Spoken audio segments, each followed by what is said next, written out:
Thanks for being a part of this informational presentation on the concept of best friends and how we will utilize these to build our community at Tiger Lily Estates.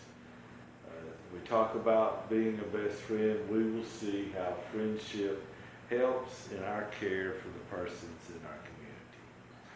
So, do you have a best friend? Yes. Okay. Tell me about your best friend. She's loyal, she's funny, trustworthy. What's important to you for being a best friend? To be there when they need me. Okay, thanks. The best friend's approach, what a person in dementia needs most of all, is a best friend. This is a time in their life where there's a lot of losses, things that they're having to give up, a lot of fears, a lot of unknown, and just a lot of anxiety. My history includes being the care person for my grandmother during this part of her journey. I provided care during the week, 8 to 6, in her home. And I remember during that time we were often standing at the calendar in the kitchen and her asking, what was this? What did it mean? What does it mean? And she'd always been a person with a schedule, a place to be, and day planned out. And now all that was lost. We would laugh and after a while go back and sit down in the living room, and then maybe 5 to 10 minutes later we'd be back up at the calendar again to just go through it all again. Part of this philosophy when it was developed in the 80s and 90s by Virginia Bell and David Troxell was her experience, Virginia's experience with one of her friends who had early onset of dementia in her 50s. So their experience is a lot of the material behind the best friend's approach. A relationship-centered approach that helps the person feel safe, secured, and valued, and helps the family and professional caregivers travel the journey. When I hear those words, a relation-centered approach, and then I see that the person feels safe, secured, and valued, to me that brings up Maslow's hierarchy of needs. The physiological needs, the safety needs are the basic part of the triangle at the bottom that has to be fulfilled first before the person moves up into the other areas.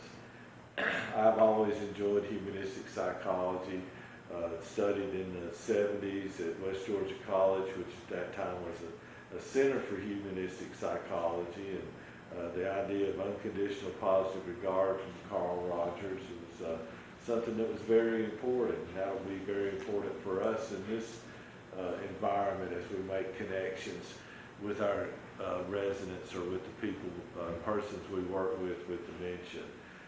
How we can work in the areas of the triangle of the love and belonging and esteem, how we can connect with the person by knowing their history and story will be very important. When I hear the words connection and think about the shame involved, it brings up for me the work of Brene Brown and what she talks about as far as shame and how a person reacts to their shame and how it can impact their behavior. The best friend's approach uses respect, empathy, support, trust, and humor.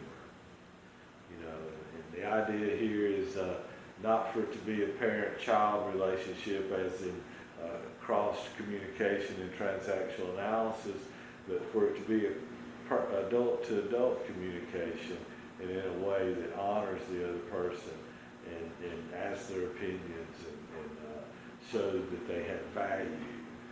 Motivational interviewing, I hear that because in motivational interviewing you use open-ended questions, affirmations, reflective summaries, and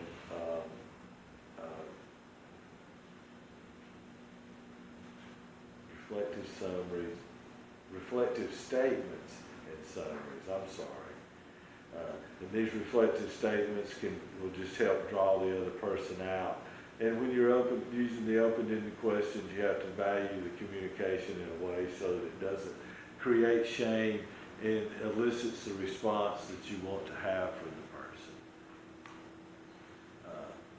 So what it looks like is knowing the person, knowing what they enjoy, knowing what they find interesting, being empathetic, warm and loving, communicating at a level or in a way that is disarming and used to lower resistance.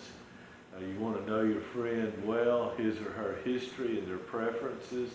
You'll be doing things together, meaningful engagement. And when I look at this term, letting go of the little things, I saw a clip the other morning where in this clip, the mother not knowing the person's name is not important, but the quality of the connection was the importance.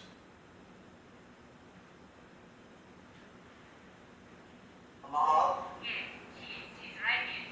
I'm putting the phone on speaker, Mrs. Bryant, okay? Here she is. Thank you. You're welcome. Hey there, Mama. It's me, Dwayne.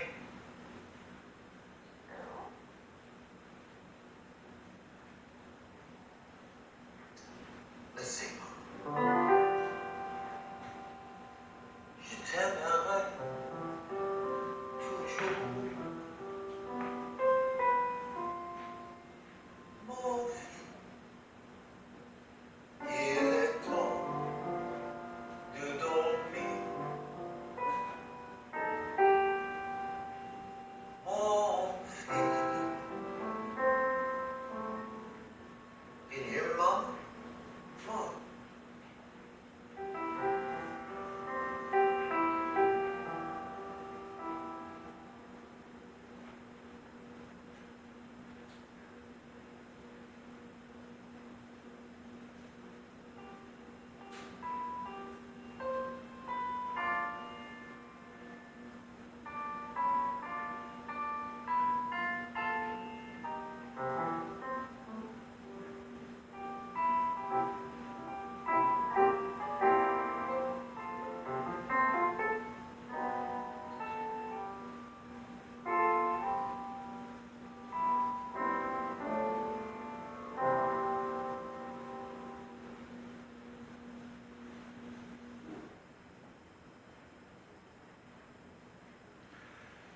For us, the effects that can be produced in our communities, it allows us to have empathy and accept that losses are real for our persons with dementia.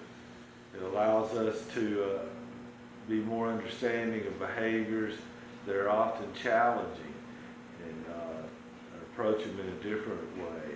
It encourages us to learn and use the life story to make connections and to bring up a favorite subject, and understanding and concern can be reduced.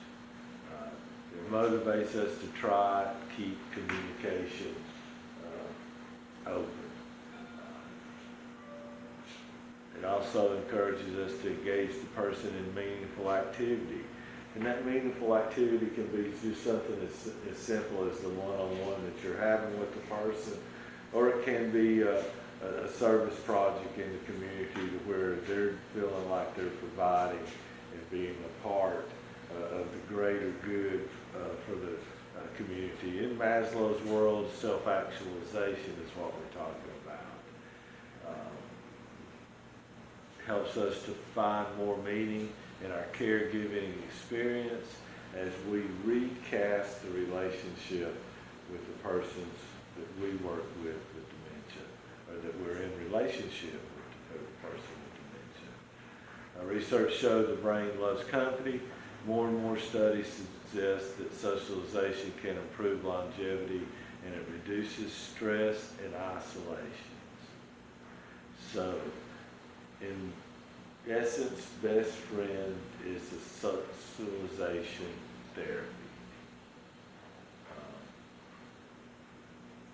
Okay. Do we have any questions, thoughts? When do we start?